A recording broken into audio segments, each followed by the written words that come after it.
Could you say something about the information that's revealed through the drug-induced state and dreaming?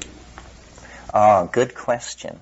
I think that perhaps dreaming is, that perhaps every night we go as deep as these psychedelic drugs take us.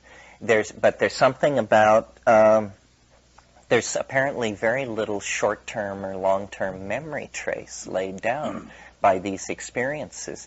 I think if we would just legalize these things and turn our creative science people loose on this, what we really need is a drug that allows you to remember your dreams.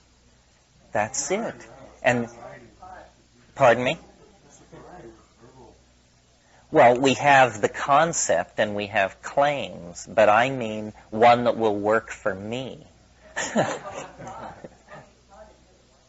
Yes, that's a good point. The one argument that I feel the force of against cannabis is that it completely suppresses dreaming. Well, it's debatable. I think that because it's a boundary dissolver, that I have sort of a pressure theory of dreams, and that somehow cannabis depressurizes the dream place because you deal with this material in active fantasy. But boy, if you stop smoking, if you're a regular cannabis user and you stop smoking, within 48 hours you will have dreams that will have you on the phone to mother. I mean,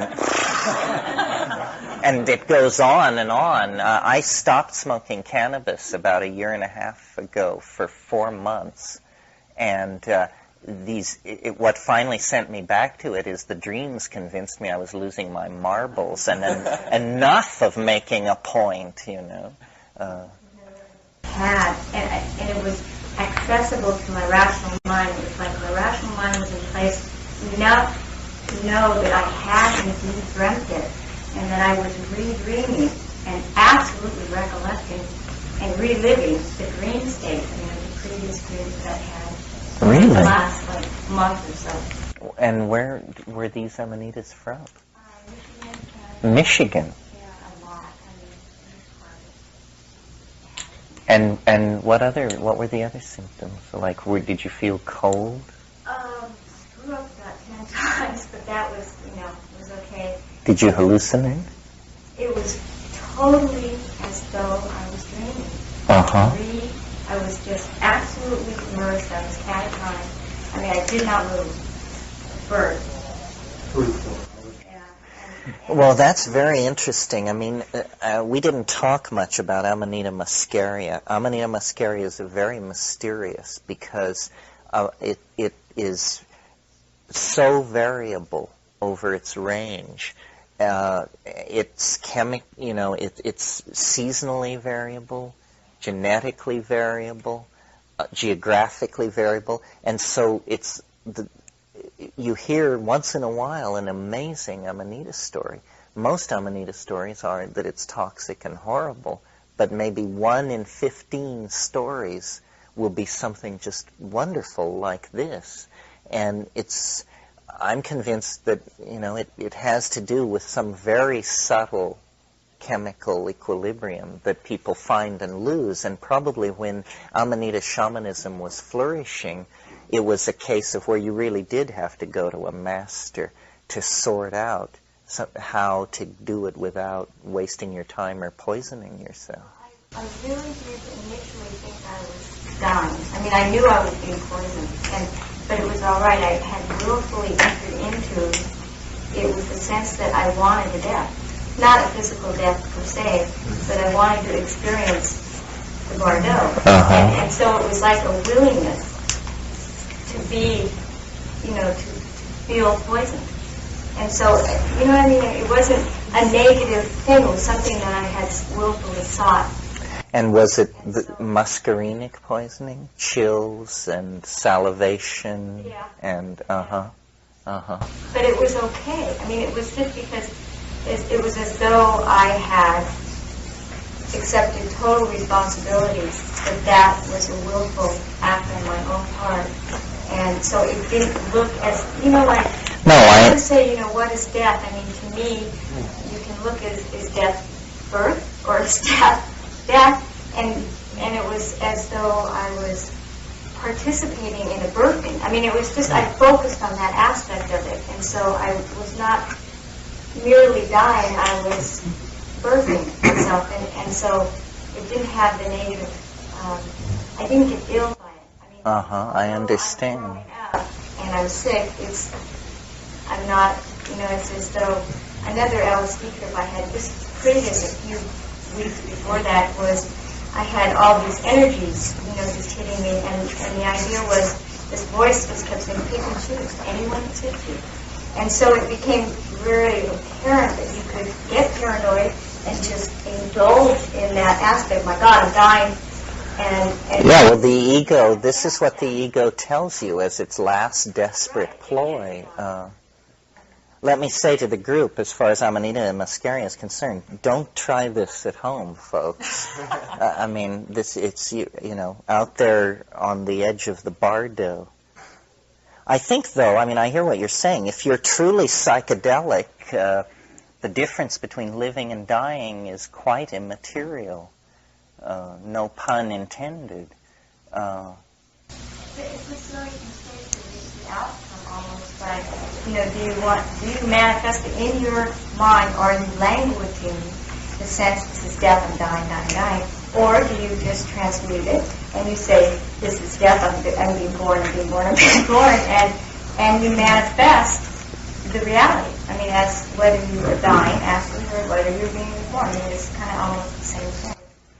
Yeah, this is the issue of surrender, because boundary dissolution is interpreted by the ego as death. And if the boundary dissolution is happening rapidly or for some reason in an alarming fashion to the ego, it will pull out this explanation. And then you really have to discipline the hind brain and say, no, this is what we chose to do, this is the course we're set on, and this is the course we're sailing. Because, what are you going to do? How has taking the drugs you've taken over the years affected your familial relationships and your life generally in terms of your happiness and that sort of thing? Well, it's hard to say, because you ask about a path not taken as well as a path taken. All the women I've ever been with were heads of some sort, of varying and lesser degrees. I was married for 15 years. We're separated.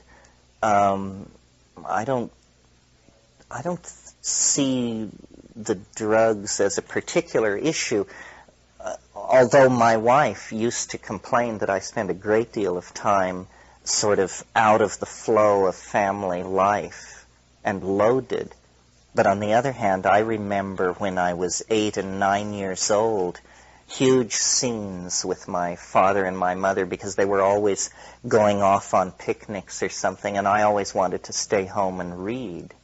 So it was exactly the same pattern before drugs appeared in my life.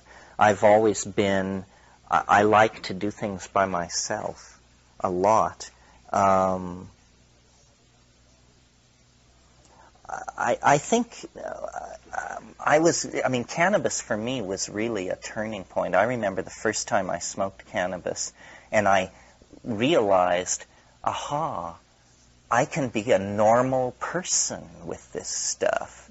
I can self-medicate myself, and I can stop being this incredibly hyperactive, nervous, yammering, skinny, bespectacled, Ichabod-like creature that I was.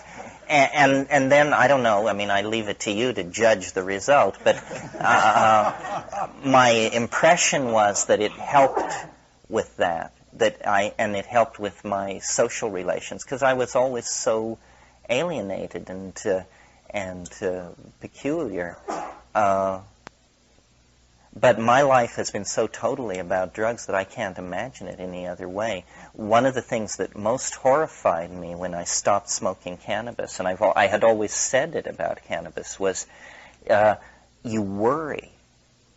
you worry. People who don't smoke cannabis worry. Now, they would say that they're tending to business and that that's part of being an adult. But most worry is superfluous and preposterous. And, if I don't smoke pot for a week, I become very attentive to stuff like balancing my checkbook, receipts, get deeply into receipts, and just all this weird stuff, and I start thinking, gee, is my medical insurance paid up, or I should prepay my taxes, and all this kind of thing. Now, I suppose to go too far in the other direction, you would just be a complete space case. But my life seems to function very well, and people say I have an abnormally neat apartment, so I don't think I'm letting down too much. But anxiety is a very dubious thing, I think, and anything that assuages that, as long as it doesn't sedate you, is probably a pretty good thing. Your presence makes me think it's not as eccentric as it probably actually is. So I appreciate your contributing to my own delusional state. I hope you found this information interesting. Avoid gurus, follow plants. It's like Van Morrison says, no guru, no method, no teacher. Just you and me and Mother Nature in the garden, wet with rain. So thank you very much.